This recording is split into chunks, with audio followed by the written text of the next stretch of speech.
Bonjour à toutes et à tous et bienvenue à cette conférence, à cette demi-journée d'études proposée par le laboratoire modulaire. Je vais dire un mot très rapide avant de laisser la parole aux intervenants. Déjà que nous sommes extrêmement heureux que cette journée d'études puisse avoir lieu, puisqu'elle était initialement prévue au mois de mars, à la mi-mars, et qu'elle avait dû être reportée du fait de la crise sanitaire. Comme vous le savez, très probablement le laboratoire modulaire est un des groupes de recherche constitués de l'ESAM qui se propose de théoriser et d'expérimenter des questions relatives au corps et aux pratiques artistiques liées au corps dans les espaces physiques et ou numériques, et de travailler tout particulièrement la notion de spatialisation. Dans le cadre de cette demi-journée, donc nous recevons deux personnes. D'une part, Claire Châtelet, qui est maître de conférence en nouveaux médias à Montpellier et qui commencera, qui commencera la conférence. Et son intervention sera suivie, après une petite pause, par une intervention d'Adelin Schweitzer, qui est artiste en résidence de recherche au laboratoire modulaire pour un an, ou à peu près un an, un peu plus très probablement, autour d'un projet qui s'appelle Alpha Loop. Et vous avez pu apercevoir sans doute des personnes déambuler dans l'école dans le cadre du projet Alpha Loop ces jours-ci. Et la rencontre sera animée et modérée par Luc Brou, qui est coordinateur de la plateforme Oblique et chercheur associé dans le cadre du laboratoire modulaire. Je vous souhaite une très bonne conférence. Je remercie les intervenants, les organisateurs, et vous souhaite une très bonne demi-journée. Merci Antoine. Bonjour à vous tous. Je vais commencer par tout d'abord une introduction préliminaire sur la notion des arts numériques. Et je vais me référer plusieurs fois dans cette matinée à des textes qui sont issus du cahier numéro 3, 13, Louis Lumière, qui est disponible à la bibliothèque, qui sera prochainement disponible en ligne en PDF. Donc ça s'appelle les dispositifs immersifs vers de nouvelles expériences de l'image et du son, sous la direction de Claire Châtelet. Et donc je vais commencer par un texte de Hélène Lorichès, qui est maître de conférence et responsable du parcours production du master création audiovisuelle à l'école supérieure d'audiovisuel à l'université Toulouse Jean Jaurès. Donc elle parle du champ des technologies immersives et donc de la terminologie XR pour Extended Reality, qui renvoie à la réalité donc étendue et qui correspond à l'évolution rapide des technologies dites immersives qui se déploient désormais au-delà de la réalité virtuelle, donc VR ou VR. Dans le secteur culturel, elles sont rattachées à ce qu'on appelle les arts numériques. La création dite numérique engendre la mise en œuvre de collaborations complexes mêlant des créateurs, des ingénieurs, des scientifiques, en posant une difficulté à identifier ce qui relève de l'artistique et ce qui relève de la technique. Le propre d'une œuvre immersive, c'est de pouvoir faire vivre une expérience artistique, esthétique de l'intérieur, en réservant au spectateur la place centrale et non pas la confrontation classique avec une œuvre en face à face. Les arts numériques sont à la source d'une véritable interaction en sollicitant un mouvement de l'œuvre vers le spectateur et inversement, du spectateur vers l'œuvre. Par œuvre immersive et interactive, on entend des projets de création audiovisuelle développant une proposition narrative et destinée à un ou plusieurs supports qui permettent une expérience de visionnage dynamique fondée sur l'activation de contenu ou par simple déplacement du regard.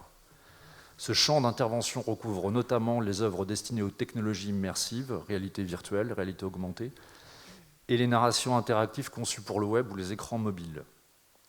Cette approche consiste à faire entrer le spectateur dans une histoire, un jeu, une composition musicale, une œuvre d'art contemporain, de danse, de théâtre, en sollicitant plusieurs sens par des technologies comme la réalité virtuelle, la réalité augmentée, l'audio spatialisé, le vidéo mapping pour une expérience solo ou collective réalisée dans un espace public. Il peut s'agir d'un lieu dédié, orienté, de divertissement ou de lieux non dédiés, comme des musées ou des salles de spectacle et des centres d'art. Avec une expérience immersive, il est possible de vivre une réalité en 360 degrés en regardant non plus seulement un écran devant soi, mais en percevant tout ce qui l'entoure avec une possibilité d'interagir. Pour parvenir à cette immersion, différentes technologies se combinent pour former l'ensemble vaste regroupé sous le terme générique de réalité étendue, XR, désignant à la fois la réalité augmentée, AR, et la réalité virtuelle, VR. De manière synthétique, la XR viendrait pallier le manque d'immersion de la réalité augmentée et la prise en compte du réel de la réalité virtuelle. En l'occurrence, l'immersion par le biais de la VR se réalise avec un casque qui coupe de la réalité, pendant que l'AR introduit des objets virtuels dans le champ de vision de l'utilisateur sur l'image du monde réel. Enfin, il y a ce qu'on appelle la réalité mixte, MR, qui combine les projets de réalité virtuelle et réelle et se situant à mi-chemin entre une expérience de réalité virtuelle et de réalité augmentée. Les artistes sont considérés comme une génération qui pense avec et au travers des technologies en réseau dans ses œuvres mêmes. Je vais passer maintenant la parole à Claire Châtelet. Je vais en dire un mot pour une petite présentation. Donc Claire Châtelet est maître de conférence en audiovisuel et nouveaux médias à l'université Paul Valéry Montpellier 3. Ses enseignements concernent les médias numériques et leurs incidences sur la reconfiguration des champs audiovisuels et cinématographiques. Elle a créé en 2012 la licence professionnelle concepteur audiovisuel et nouveaux médias, une formation technique dédiée aux nouvelles écritures numériques. Elle a été chargée de mission nouveaux médias en 2019 à l'ENS Louis Lumière. De 2002 à 2010, elle a été enseignante en montage et post-production à l'École nationale supérieure d'audiovisuel de Toulouse.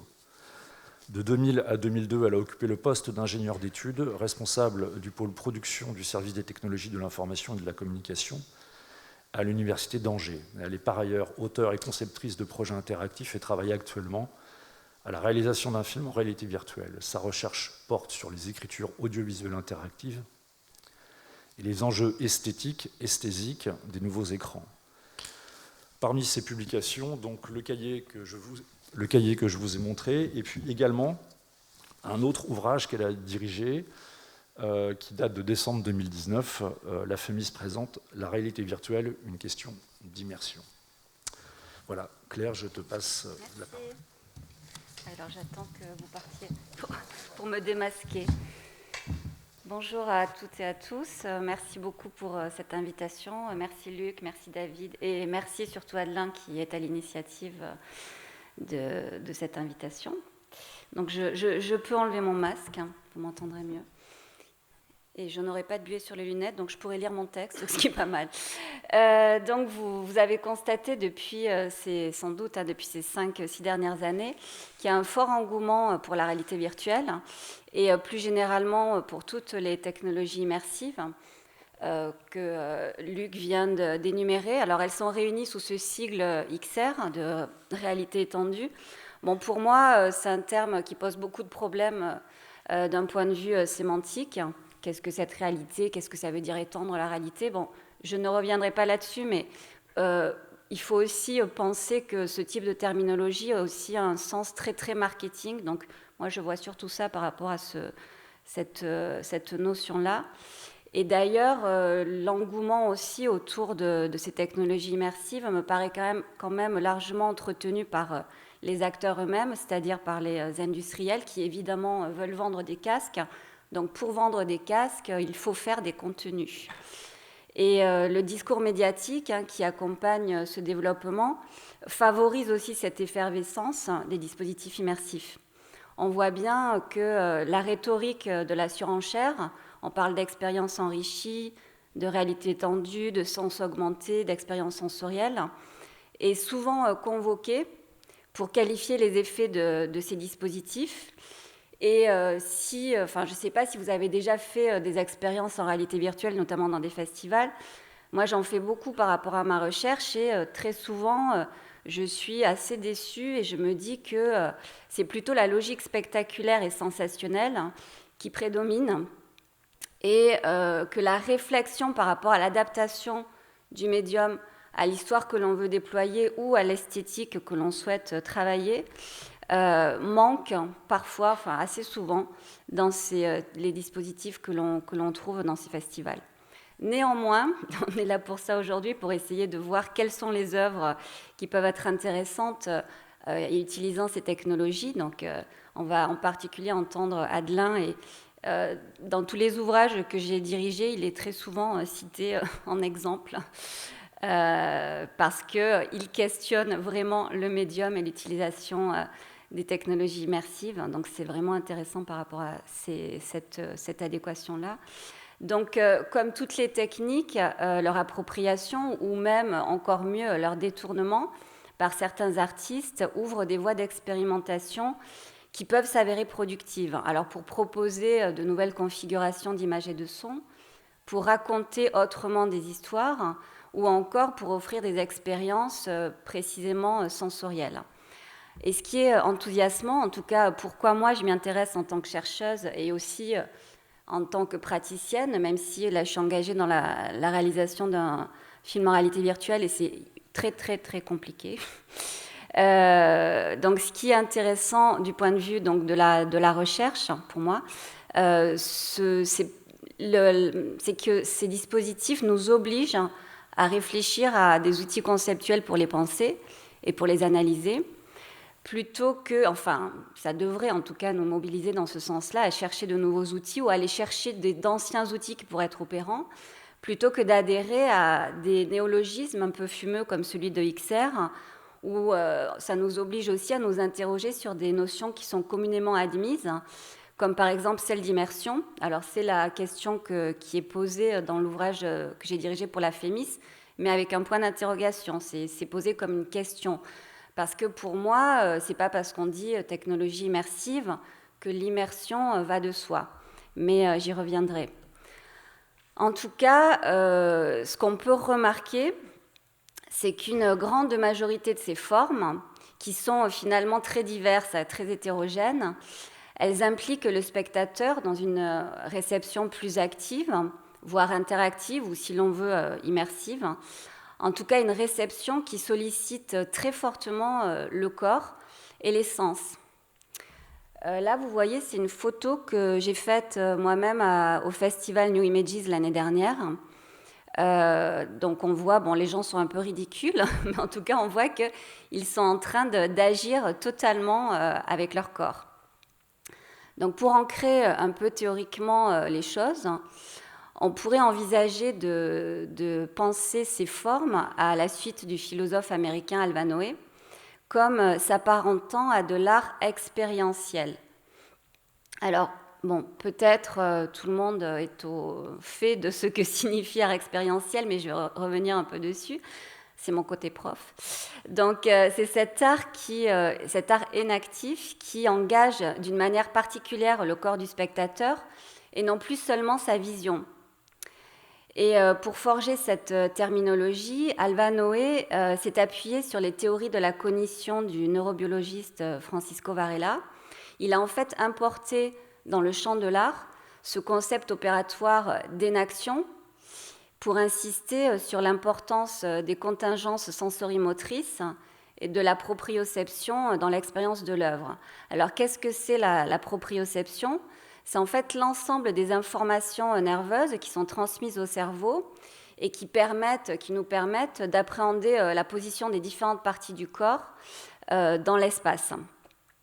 Et donc, selon cette approche inactive, l'expérience perceptive repose non seulement sur ce que l'on voit, mais aussi sur ce que l'on a à faire pour voir, c'est-à-dire sur toutes les interactions que l'on a avec son environnement.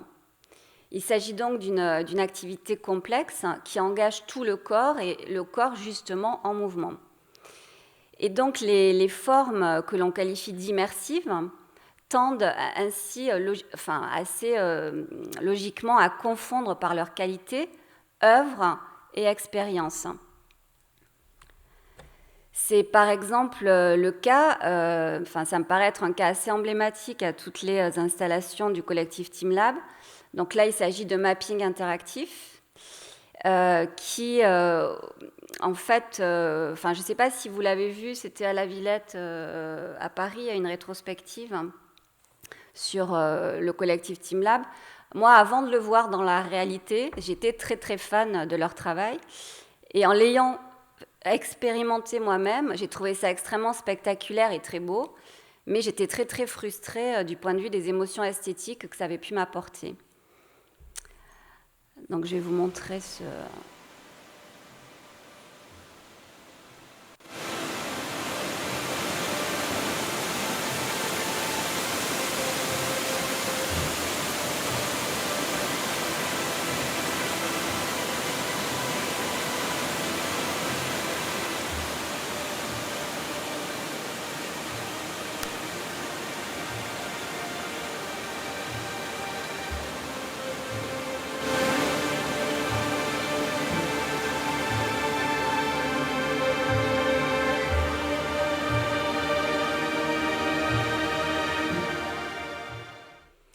Donc c'est assez beau esthétiquement, mais quand on sort de cette expérience, enfin pour ma part, je me suis dit oui, et alors? Qu'est-ce qui me reste de ces images qui m'incorporent presque? Ce qui me paraît important pour comprendre un peu mieux ces technologies immersives, c'est d'essayer de les repenser dans une perspective historique, parce que la grande majorité des discours d'accompagnement de ces technologies, qu'ils émanent des médias, des constructeurs ou des studios de création, mettent surtout en avant leurs radicales nouveautés et tendent à les présenter comme des innovations de rupture. Alors certes, ces technologies sont tout à fait spécifiques, avec des particularités assez inédites, mais pour mieux les comprendre et mieux les appréhender en tant que possible médium artistique, il est important, me semble-t-il, de montrer qu'elles s'inscrivent dans une continuité technologique et également dans une histoire élargie des arts, histoire qui dépasse d'ailleurs le seul cinéma et qui emprunte aux arts numériques, au théâtre, à la performance, à la danse. En effet, si on fait cette espèce cette défocalisation, on s'aperçoit qu'elles ne font finalement que souvent que réactualiser un certain nombre de questions qui se sont déjà posées dans les autres arts autour de la représentation, du réalisme, du rapport entre réel et illusion, de la matérialité ou de l'immatérialité des images. Et évidemment, en premier lieu, la question de l'immersion, et donc de la réception et de la perception. C'est surtout ça qui est important. Enfin, ça repose cette question de la relation que l'on entretient entre le corps et l'espace. J'insisterai essentiellement sur cette problématique dans cette conférence. Donc si on revient un peu dans l'histoire, on voit que les problématiques, par exemple, de sortie du cadre pictural d'abord puis cinématographique, toutes ces problématiques autour de l'élargissement de l'écran, d'entrée ou d'absorption dans l'image, et aussi toutes les illusions perceptives ne sont pas du tout nouvelles et surtout ne sont pas propres aux technologies numériques. Par exemple, on peut voir une filiation avec ce qu'on appelle les technologies de l'illusion et avec ce que vous voyez ici, les fantasmagories qui sont apparues au XVIIIe siècle et qui sont surtout popularisées au XIXe avec Étienne Gaspard Robert, dit Robertson. Alors, de quoi s'agit-il? Ce sont des spectacles optiques. Donc, il y a aussi toute une réflexion sur l'importance de la vision depuis la modernité, c'est-à-dire que c'est la vision qui est primordiale. Bon, je n'ai pas le temps, donc je referme cette parenthèse, mais on pourra en reparler éventuellement. Donc ces spectacles optiques mettent en scène des apparitions spectrales. Elles sont basées sur un système de lanterne magique, comme vous voyez là, qui est placé non pas derrière les spectateurs, comme dans un cinéma, mais devant le public et caché par un son dissimulé, et on projette sur un écran de toile ou sur de la fumée des tableaux miniatures qui sont peints sur des plaques de verre ou bien gravés sur un support opaque. Alors, ça m'a fait penser à un projet VR où on retrouve une sorte d'image de fantasmagorie, qui est un projet de Charles Hayat et Sandra Pogam qui s'appelle le CRI VR, une expérience de 2019 qui est une expérience extrêmement intéressante autour du tableau célèbre d'Edvard Munch. Autre filiation possible, tout ce qui concerne les jouets optiques, comme par exemple le praxinoscope d'Émile Reynaud, ou le théâtre optique, qui est en fait un prolongement du praxinoscope en mettant une lanterne magique. Donc tous ces dispositifs qui, par des effets de prisme de miroir et de cette idée d'une sphère d'un 360 et de la reconstitution du mouvement, me paraissent des ancêtres, certes un peu éloignés, des dispositifs immersifs.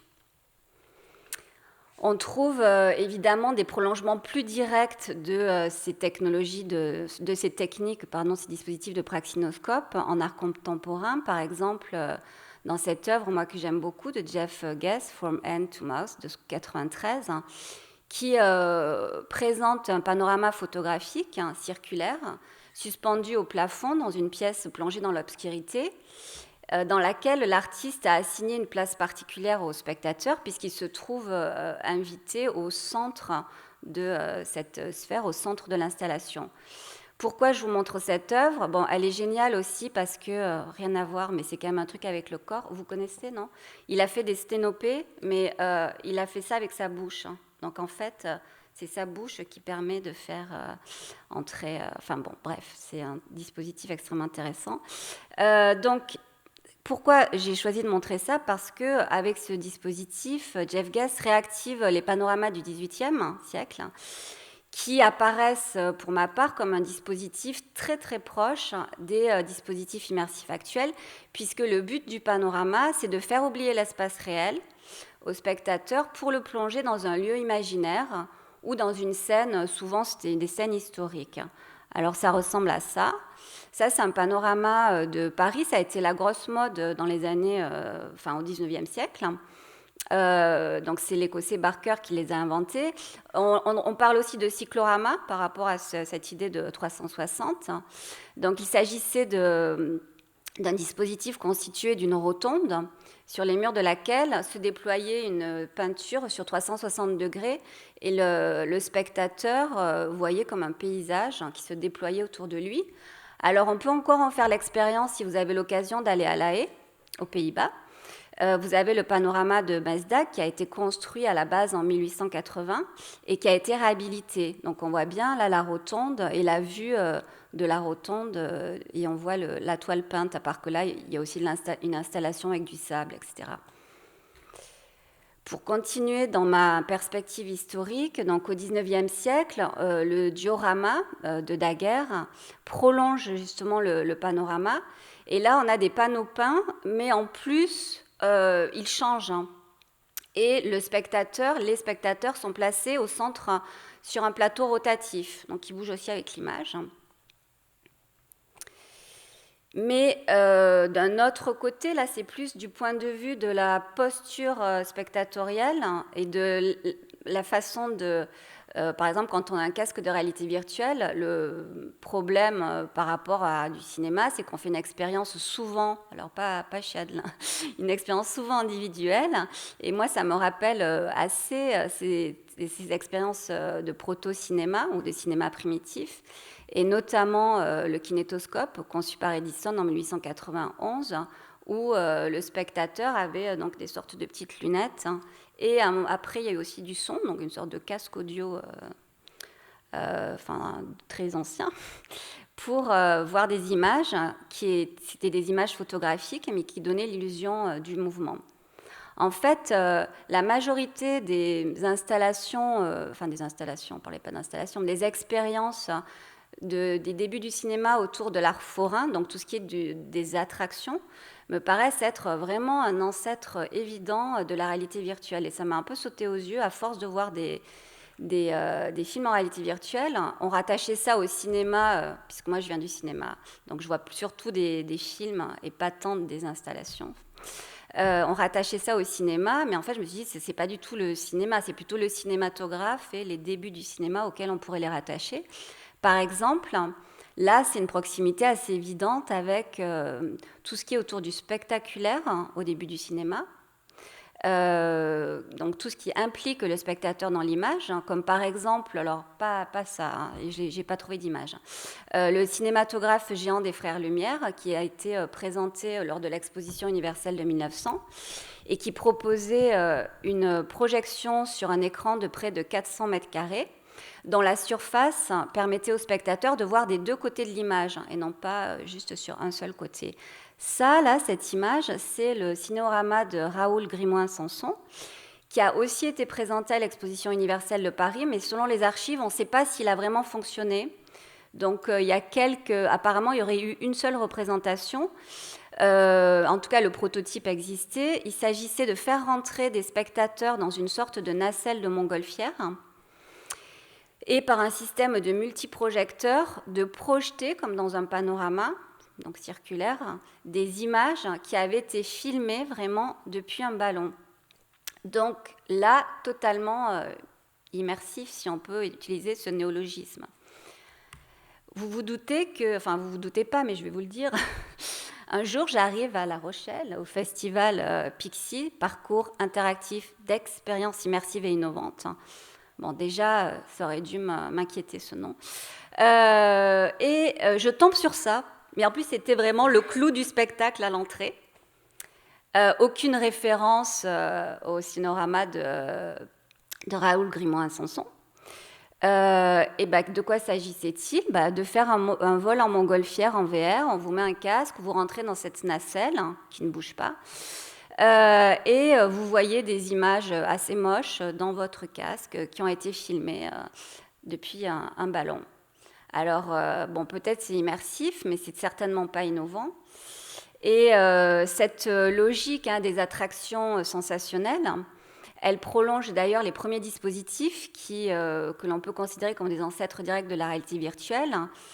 Et je passe là, qui est par exemple le Sensorama. Alors, le Sensorama, c'est ce prototype qui n'a pas été commercialisé, mais qui a été inventé par Morton Hellig à la fin des années 50, qui proposait une cabine, comme vous le voyez, qui est dotée de différents dispositifs d'activation multisensorielle.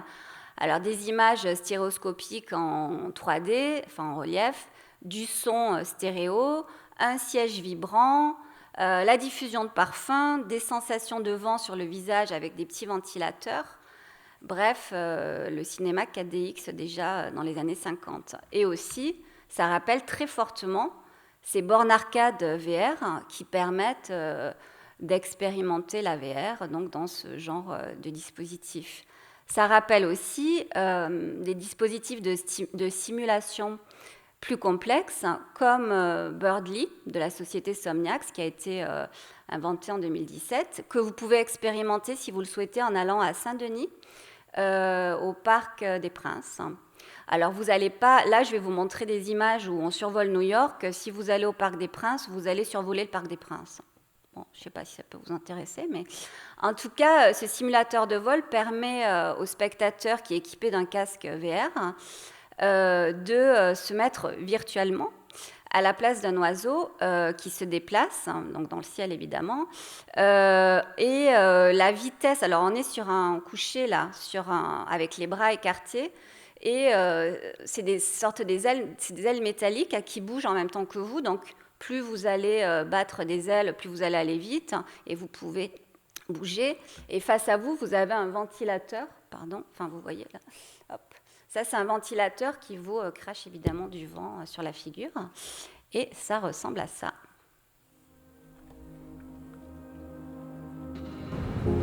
Bon, je vais éteindre le son qui est là. Donc, l'importance là, des sensations se fait par un système de retour de force, donc c'est-à-dire plus vous allez bouger, plus vous allez avoir une modification de la visualisation de ce que vous avez dans le casque. Et la volonté, c'est vraiment exacerber la dimension sensationnelle et sensorielle. Alors, le seul, entre guillemets, intérêt, bon, c'est spectaculaire à faire quand même, hein. Le seul intérêt l'intérêt, pardon, c'est pas le seul, hein, mais l'intérêt des dispositifs qui engagent concrètement le corps, c'est-à-dire qu'on fait des choses, vraiment, réellement, c'est qu'on a moins la sensation de motion sickness. Donc, motion sickness, c'est le fait d'être malade, en fait, dès qu'on met quelque chose, un casque de réalité virtuelle, et que notre corps est assis et qu'on voit des choses bouger, pardon. Donc là, notre cerveau qui est leurré, comme le corps agit, n'envoie pas de signaux pour lui dire attention, il y a un problème, et genre on ne va pas vomir parce qu'on fait ça. Voilà, en gros. C'est pour cela qu'on va développer beaucoup d'interfaces. Je vais vous mettre la vidéo en même temps. Qui, comme vous le voyez, mettent notre corps en mouvement, précisément pour réduire la distorsion cognitive qui est liée entre l'écart et la perception que l'on a des choses, en fait.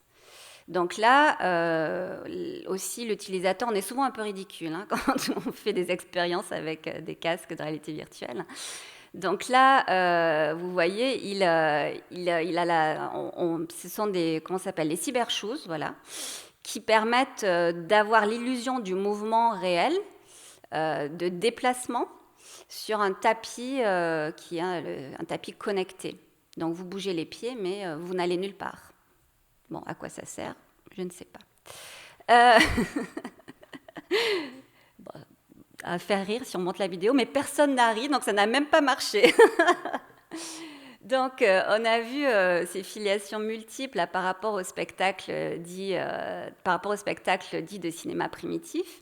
Mais il y a d'autres filiations qui me paraissent intéressantes à entrevoir. Mais bon, c'est pas étonnant parce que j'ai fait un travail sur les avant-gardes artistiques des années 20. Donc, je mets les avant-gardes artistiques des années 20 partout. En général, j'arrive à trouver un lien. Mais là, c'est quand même un lien qui n'est pas... qui n'est pas artificiel à mon avis. Hein. Donc, c'est au moment où se développe le cinéma en tant qu'art, c'est-à-dire dans les années 20, quand il va trouver ses formes et ses procédés, c'est-à-dire justement se détachant de ce que j'ai montré tout à l'heure, hein, des spectacles de foire et du théâtre, que des artistes issus des avant-gardes vont s'intéresser au cinéma. Précisément parce qu'ils commencent à s'institutionnaliser et ils veulent aller à l'encontre de cette institutionnalisation. Et pour ça, ils vont expérimenter, imaginer des configurations formelles et techniques qui rompent avec le dispositif cinématographique. Alors qu'est-ce que c'est? C'est le triptyque salle, des gens assis, un écran rectangulaire et un projecteur. Et donc, dans leur démarche générale de désacralisation des arts, il s'agit pour ces artistes d'offrir des expérimentations des formes singulières qui déjouent la perception et induisent de nouvelles manières de voir et de ressentir. Par exemple, l'artiste hongrois Laszlo Molinacz travaille à la conception de caméras qui ne reproduirait pas la perspective classique, hein, mais qui offrirait une appréhension simultanée du réel selon de multiples points de vue. Il réfléchit dans le même temps à la construction d'un système de projecteurs mobile permettant de projeter sur un écran circulaire plusieurs films en même temps. Donc là, c'est bien cette idée d'être immergé dans l'image. Duchamp, Man Ray, Léger réfléchissent à de nouveaux dispositifs et de nouveaux supports de projection. Par exemple, des écrans démultipliés, des projections qui utilisent des jeux de lumière et des jeux de miroir, des écrans en caoutchouc, des écrans ballons, des écrans sphériques en métal, et même des projections sur le corps et sur le corps en mouvement. Ça, c'est Man Ray qui, en 1930, à l'occasion d'un bal, décide de projeter des films colorés de Méliès sur des corps de danseurs qu'il a choisis, qui sont tous vêtus de blanc. Donc, on est déjà dans la performance à ce moment-là. Et des théoriciens de l'époque, notamment le fondateur du mouvement de style, Theo van Doesburg, dénonce à ce moment-là, alors que le cinéma vient à peine de s'institutionnaliser, comme je le disais, il dénonce les limitations de la projection cinématographique sur un écran rectangulaire. Il considère que ce dispositif d'écran, c'est une régression totale vers la surface plane et bidimensionnelle et le cadre rigide du tableau pictural. Et il préconise au contraire que le cinéma se déploie dans l'espace réel, selon, je le cite, une mise au point non plus picturale, mais architecturale. Et cette nouvelle conception du dispositif cinématographique le conduit à postuler l'identité de l'espace filmique et de l'espace spectatoriel. Tout se mélange. On est à l'intérieur de l'espace représentationnel. Il écrit en 1929, je cite, « Jusqu'à présent, le film a été construit à partir de notre perception habituelle de l'espace, mais le film, comme œuvre d'art pur, naîtra d'une perception spatiale infiniment plus riche. La séparation entre la surface de projection et l'espace du spectateur doit être abolie. Le spectateur ne contemplera plus le film comme une représentation théâtrale, mais il le vivra d'une manière optique et acoustique. N'est-ce pas ce que nous propose la réalité virtuelle, au moins enfin pas la réalité virtuelle, plutôt les dispositifs immersifs de réalité mixte que je vous montrerai tout à l'heure. De son côté, le théoricien et artiste hongrois Béla Balázs, dès 1924, considérait que le cinéma pouvait devenir ce nouvel art qui serait comme un nouvel art des sens. Donc déjà, l'interrogation sur la sensorialité que l'on retrouve évidemment dans les dispositifs immersifs actuels.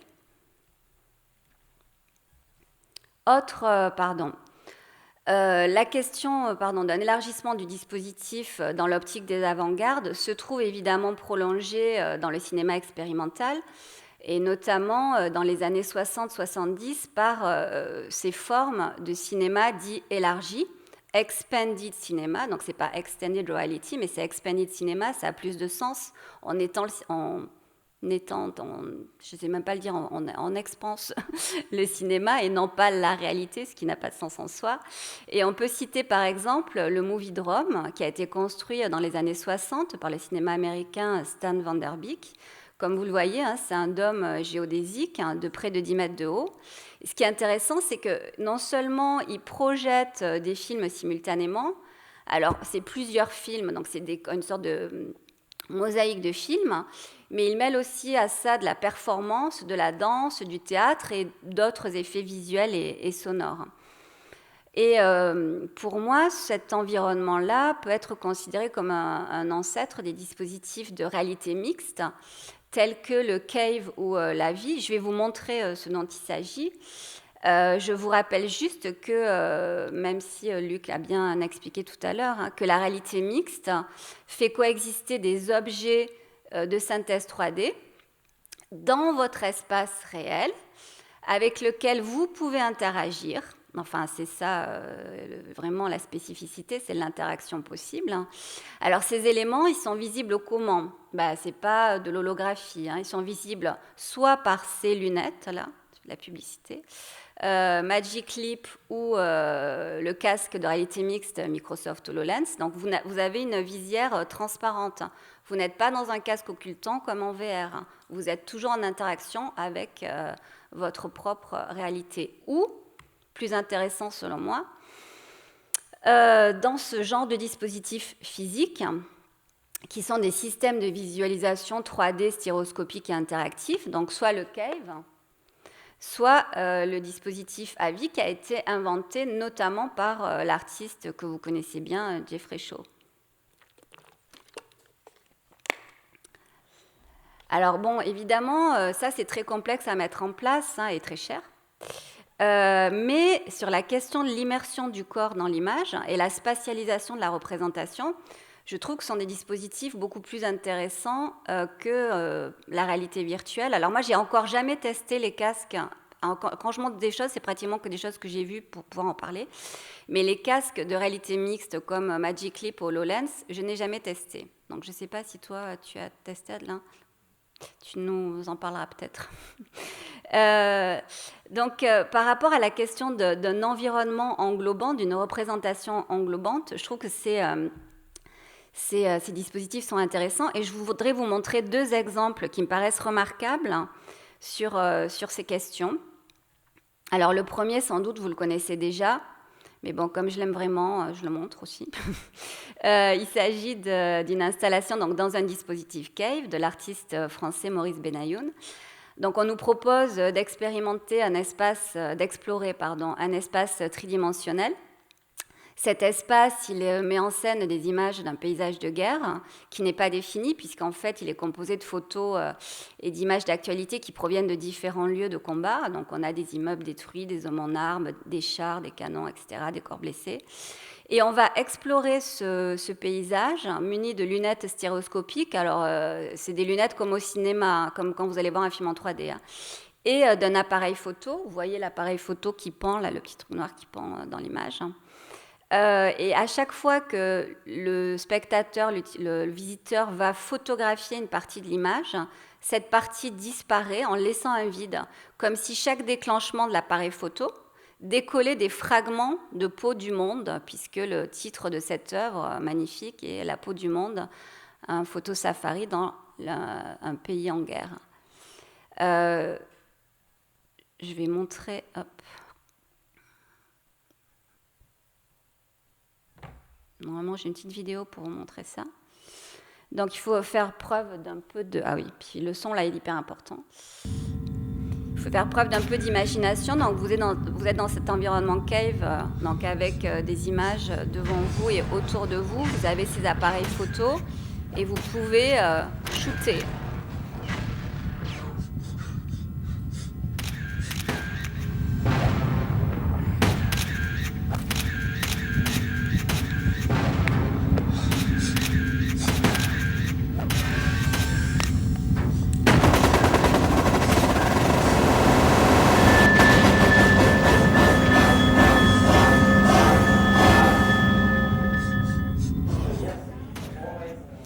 Alors, ça me paraît, l'utilisation là, d'un dispositif immersif pour traiter de cette question me paraît assez remarquable par rapport à la valeur et au sens des images, et plus particulièrement, comme vous le voyez là, de l'image médiatique, du photojournalisme, et sur la responsabilité de leurs auteurs. C'est évidemment aussi une réflexion sur le point de vue comme rapport au monde. Et Maurice Benayoun explique, je le cite, « Ce qui est en jeu ici, c'est la place de l'image dans notre prise de possession du monde. Les réalités les plus crues, les plus brutales, sont réduites dans notre perception à l'état de surface émotionnelle. L'appropriation, l'appréhension, la compréhension du monde, c'est une capture. Capter, c'est s'approprier. En anglais, shot, en français, prise de vue, tirer, prendre. Sur un support matériel, prendre, c'est enlever. L'image neutralise le contenu. Les médias ramènent tout au même plan. » Donc, premier exemple. Mon second exemple se base cette fois sur le dispositif circulaire. Donc, vous êtes dans un dispositif de projection 360 composé donc d'un écran cylindrique de 4 mètres de hauteur et 10 mètres de diamètre, de 6 paires de projecteurs stéréoscopiques, d'un système de son surround à 360. Ce dispositif est doublé de caméras de tracking, caméras infrarouges, qui vont détecter la présence des spectateurs et surtout suivre leurs mouvements et leurs gestes. Donc, avec ce dispositif qui a été inventé dans le laboratoire de recherche de l'e-cinéma de l'université New South Wales en Australie, ils ont fait un film qui s'appelle Scénario, qui a été fait en 2010, pour, je les cite, tester une théorie de l'interaction dans laquelle les utilisateurs et les personnages virtuels sont capables de définir ensemble un récit interactif. Alors, ce projet se base sur une pièce expérimentale de Samuel Beckett, Quadrat, qui avait été présentée à la télé allemande en 1981, et la pièce explorait l'autonomie d'un groupe par rapport à une série de relations spatiales variables.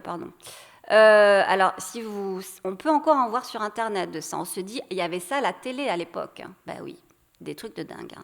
Alors, dans le projet australien, ce qui est important, c'est aussi de comprendre, d'essayer d'avoir une interaction, non programmée avec les androïdes que vous voyez là à l'image.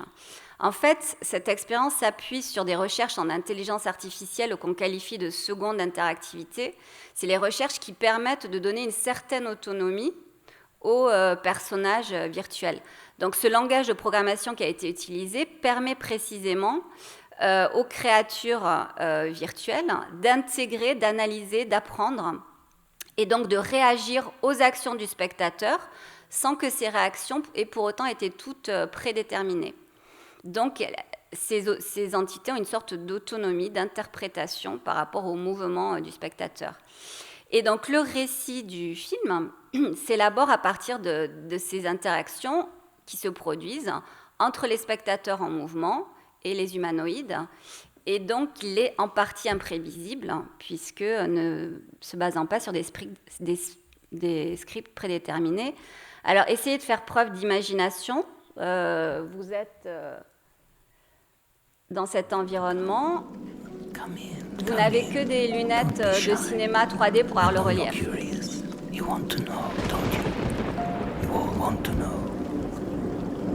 These are the eyes. Yes, these are the eyes. The world is divided between those who see and cannot do, and those who do but cannot see.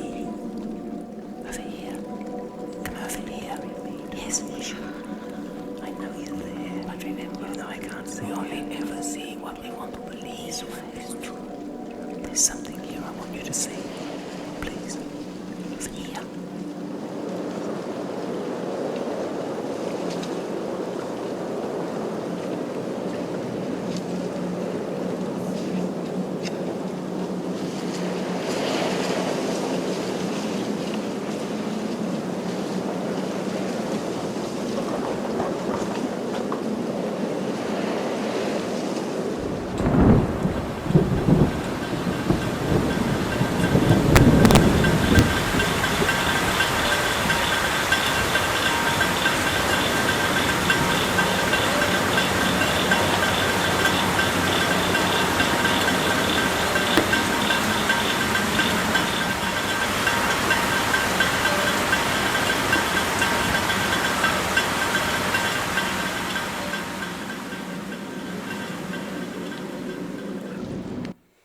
Donc là, il y a vraiment un récit qui détermine cette installation, puisqu'il se place du côté du cinéma et ils essaient de renouveler les formes du cinéma avec cette seconde interactivité.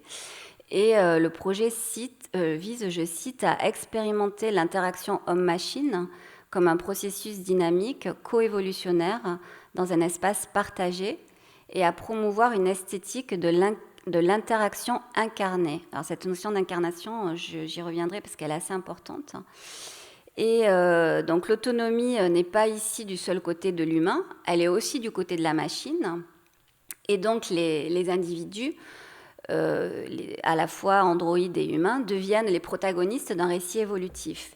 Et c'est ce corps à corps presque physique entre spectateurs et créatures virtuelles qui donne forme au film et qui lui donne sens. Et c'est en quelque sorte le corps qui a été traqué par le spectateur en entrant en interaction avec les corps virtuels qui prend activement part à la construction d'un paysage-récit.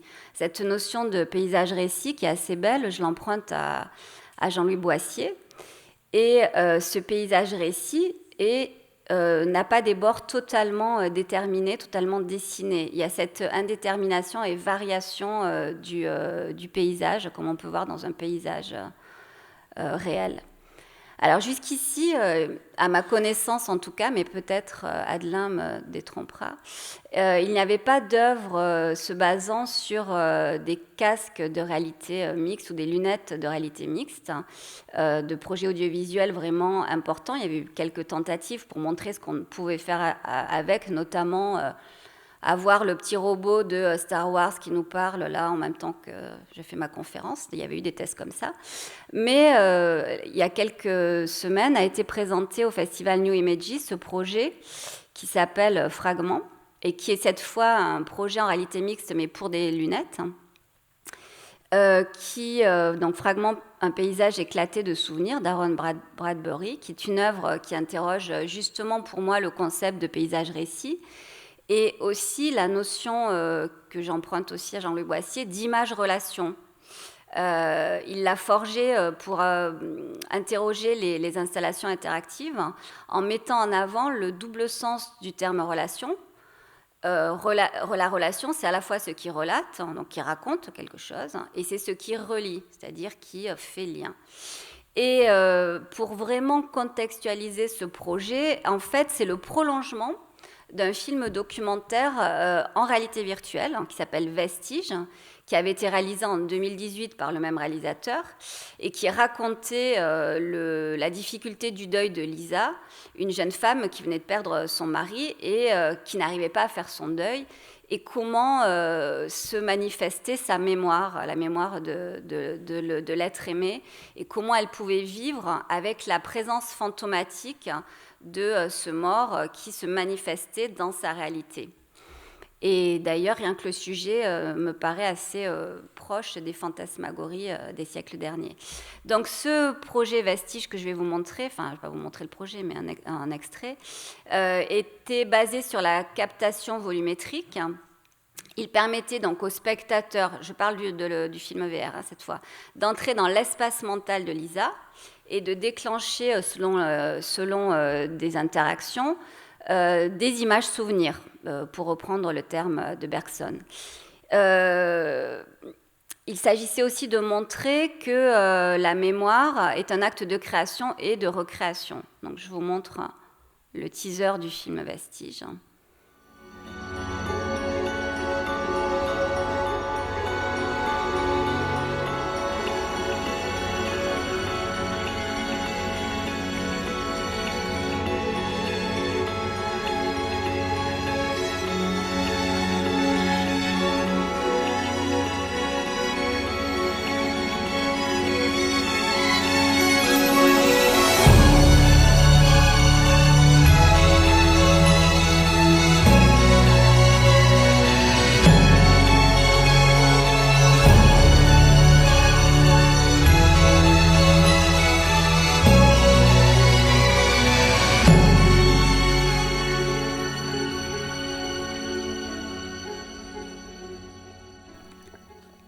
C'est rapide, mais vous avez vu un peu l'idée.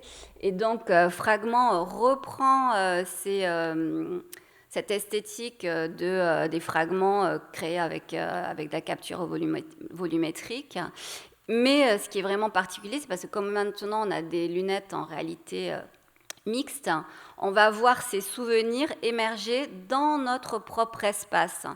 Donc on explore cet espace dédoublé où des souvenirs, qui ne sont pas nos souvenirs, se superposent. Et selon le souvenir que l'on va regarder, on va avoir de multiples chemins à travers le récit, puisque, par exemple, lorsqu'on tend la main, on modifie l'espace virtuel et donc l'espace narratif.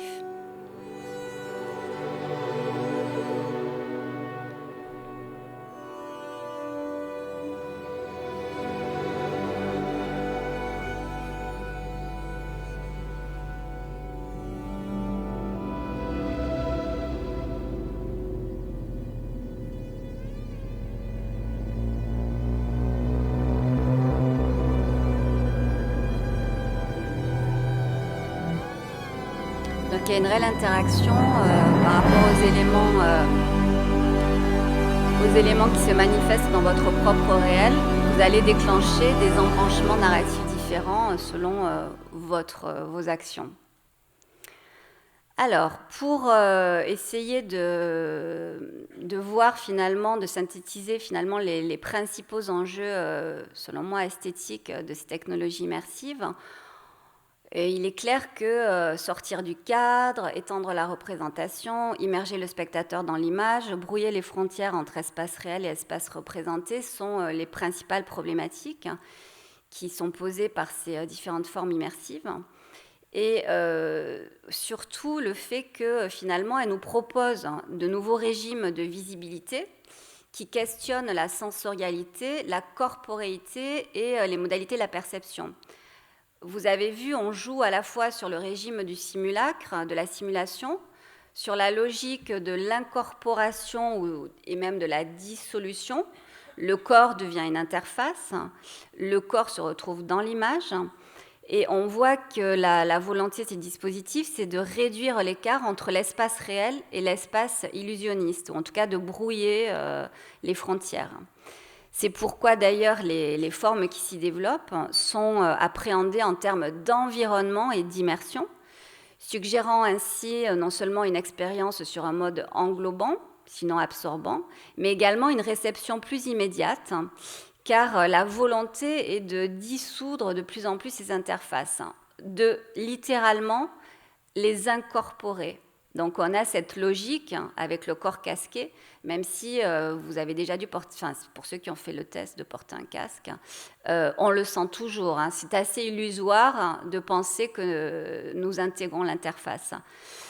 D'autre part, on peut s'interroger sur est-ce qu'il y a vraiment expérimentation d'une immersion ? Alors, c'est la référence récurrente qui est faite à cette notion dès qu'on parle de dispositifs VR ou de réalité mixte. Mais cette référence ne va pas de soi. D'ailleurs, selon Mathieu Triclot, elle constitue même un obstacle épistémologique pour penser le rapport aux images et aux dispositifs techniques qui les engendrent.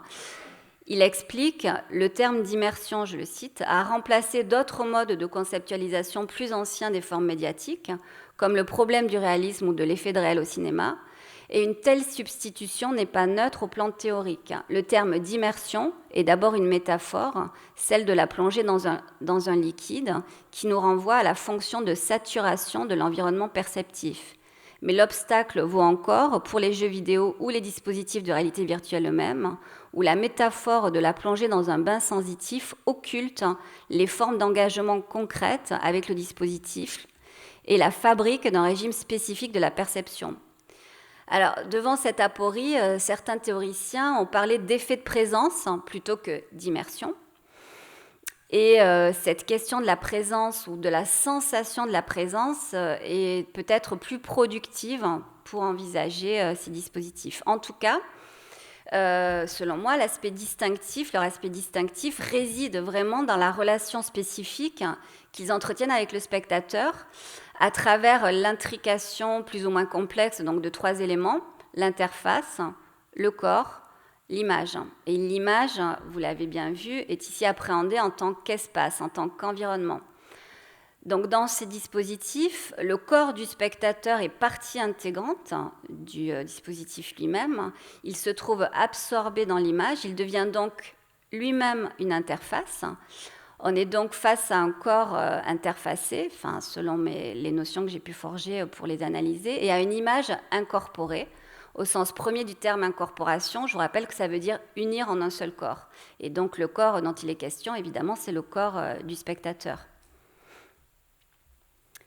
Au-delà du seul casque VR, on peut aussi impliquer le corps d'une manière plus concrète, par exemple en le couplant à des interfaces haptiques, comme des vestes ou des combinaisons, qui font ressentir des sensations physiques sur différentes parties du corps.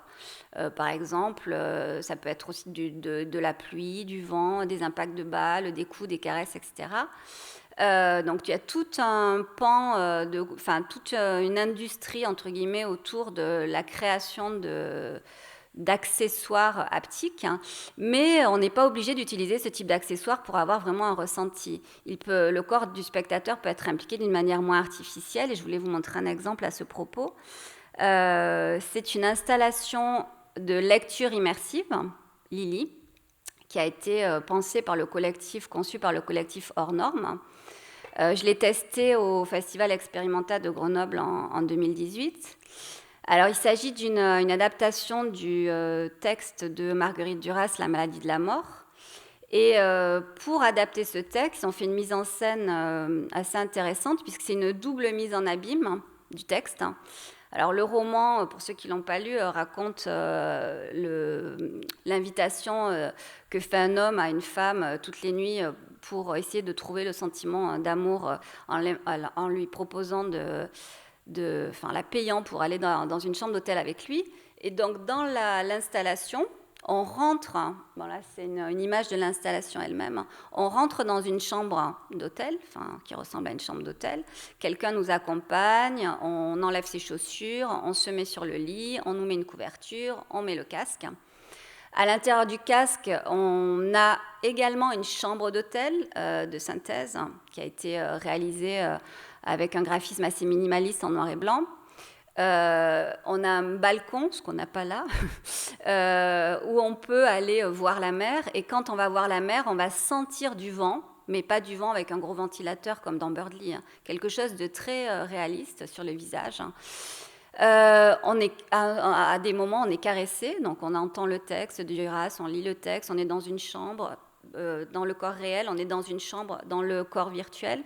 On est caressé concrètement, la couverture à un moment donné est enlevée, donc ça crée des sensations très très curieuses corporellement, puisqu'on est vraiment sollicité.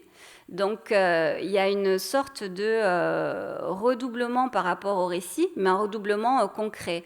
Et c'est très très perturbant de ressentir ces effets-là.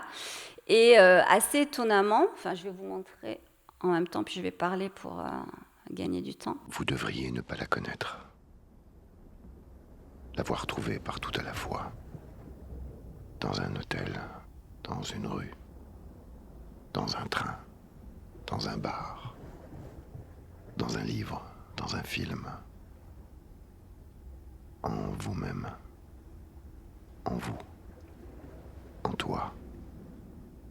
Au hasard de ton sexe dressé dans la nuit qui appelle ou se mettre, ou se débarrasser des pleurs qui le remplissent.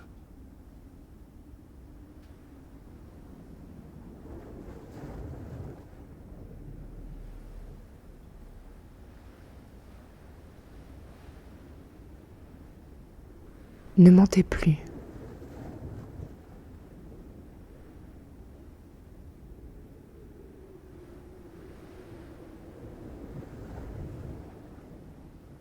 Je ne voudrais rien savoir de la façon dont vous savez, avec cette certitude issue de la mort, cette monotonie irrémédiable, égale à elle-même chaque jour de votre vie, chaque nuit, avec cette fonction mortelle du manque d'aimer. Le jour est venu, tout va commencer, sauf vous. Vous ne commencez jamais.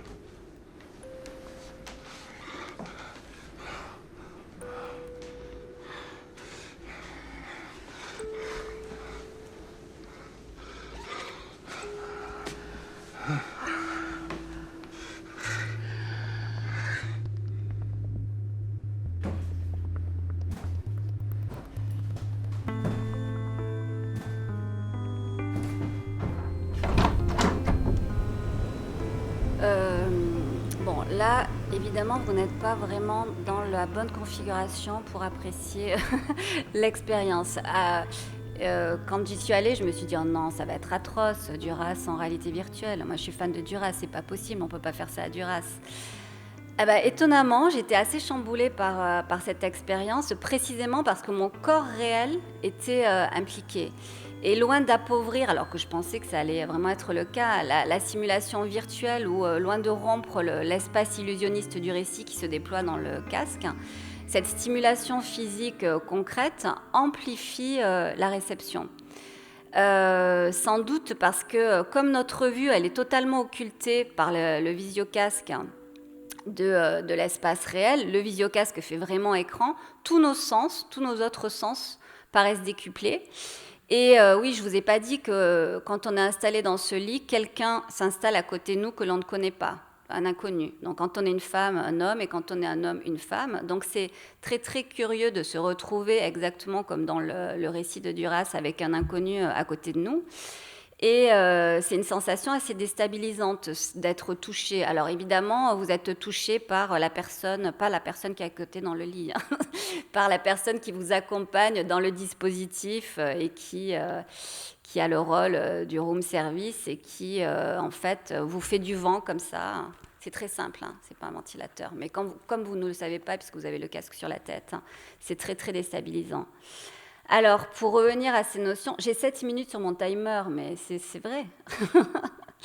Je voudrais, pour les penser un peu mieux, cette notion de corps interfacé et d'image incorporée, revenir à de la phénoménologie, mais là, si vous n'en pouvez plus, on arrête.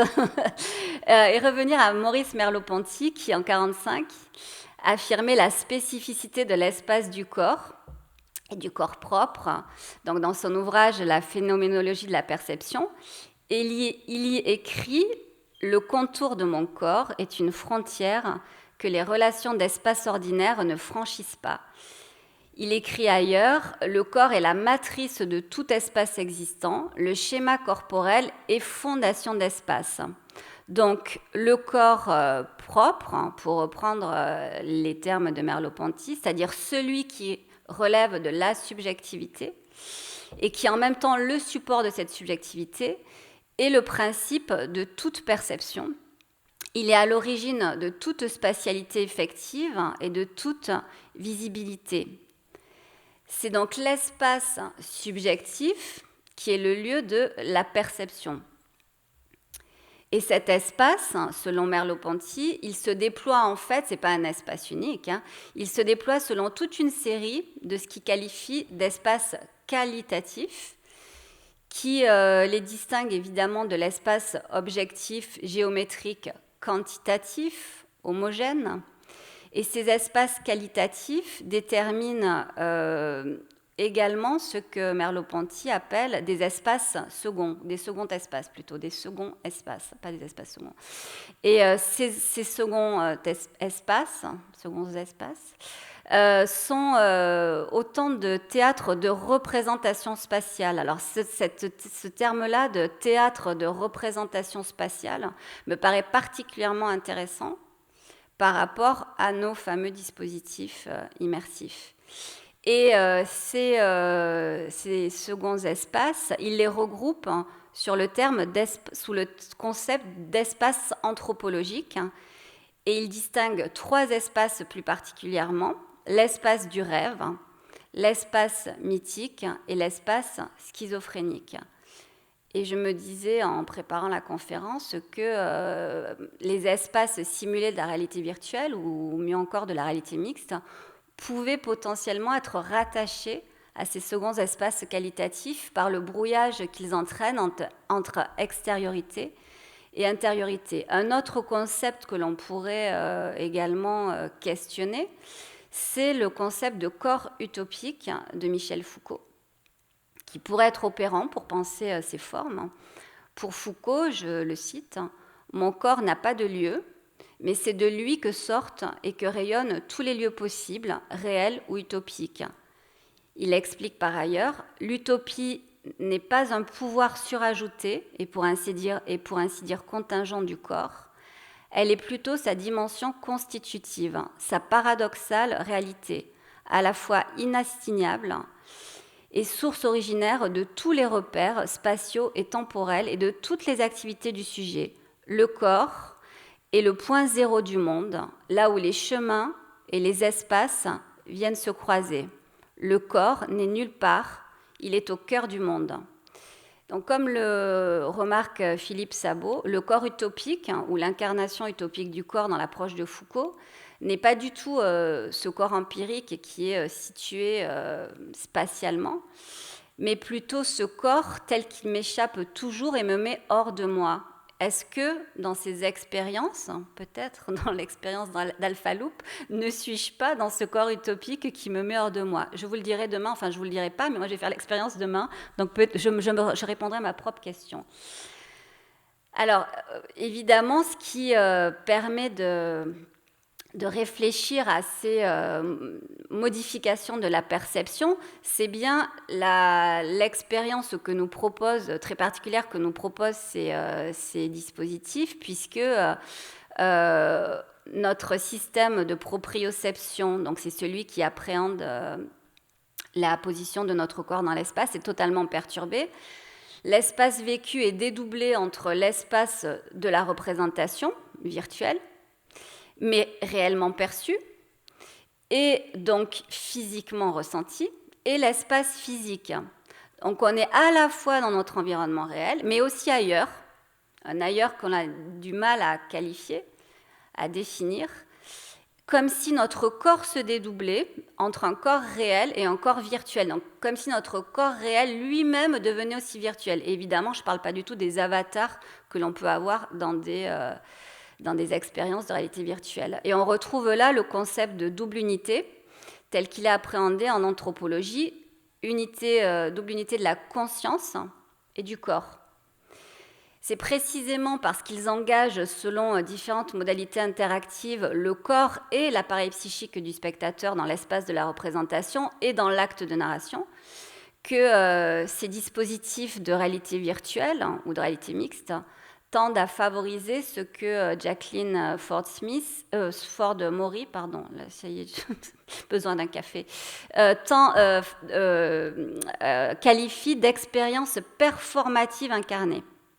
Alors, on est bien dans ça, dans les dispositifs dits immersifs. Elle explique, elle suit une optique post-phénoménologique, j'en ai pas parlé, mais c'est toute la pensée américaine de la post-phénoménologie est extrêmement intéressante pour penser le dispositif immersif, parce qu'elle met totalement en avant la corporéité, bref, parenthèse. Donc elle montre que les environnements de réalité virtuelle obligent le corps à se dédoubler et s'expérimenter d'une manière absolument inédite, je la cite. Le corps pénètre un territoire qui n'est ni complètement imaginaire, ni complètement basé sur une physicalité concrète. Le soi se trouve subsumé corporellement, consciemment et subconsciemment.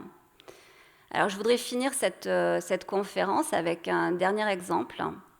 Bon, j'ai hésité entre Faire corps, c'est une installation qui est actuellement à la Gaîté Lyrique d'Adrien M. et Claire B., dont le titre me paraissait très signifiant par rapport à cette conférence, mais ce projet va plus loin par rapport à l'incorporation du corps. Donc c'est une installation de réalité virtuelle multisensorielle, réellement, qui réunit art, sciences et technologie de Marshmallow Laserfit, qui sont anglais. Cette installation qui s'appelle « Nous vivons dans un océan d'air » explore le lien invisible entre les plantes et les humains, en permettant aux spectateurs d'interagir avec tout un écosystème autour d'un séquoia géant qui est le plus grand organisme individuel vivant de la planète. Et cette installation, j'ai choisi de finir avec ça parce qu'elle me permet, il me semble qu'elle illustre particulièrement bien ces notions de corps interfacé et d'images incorporées, puisque là, le corps du spectateur est encore plus impliqué par rapport à ce que j'ai pu vous montrer jusque-là, puisque l'œuvre intègre des capteurs de respiration, des moniteurs de fréquence cardiaque, en plus du son binaural, des systèmes de dispersion des odeurs, des ventilateurs et donc un casque VR. Les capteurs de respiration et de cœur suivent l'état physique du spectateur en temps réel. Et cet état-là va se répercuter sur les images que vous allez voir. Et le but est de nous faire réfléchir sur notre dépendance à l'égard d'autres organismes que l'on ne voit pas, toujours, et qui nous entourent, et de notre responsabilité à leur égard. Donc l'oxygène que l'on respire et le dioxyde de carbone que l'on recrache sont rendus visibles, puisqu'à chaque expiration de votre souffle, vous allez voir la vie autour de vous, virtuellement, qui va se modifier, et la nature qui va exploser de couleurs. Donc je vais finir là-dessus. L'exemple est très court.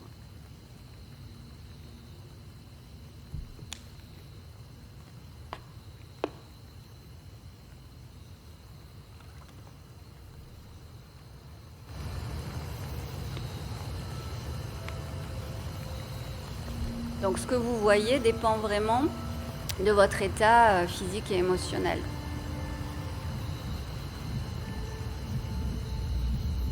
Et vous ne faites pas que voir. Vous sentez, vous entendez, vous sentez des odeurs. Vous avez du vent.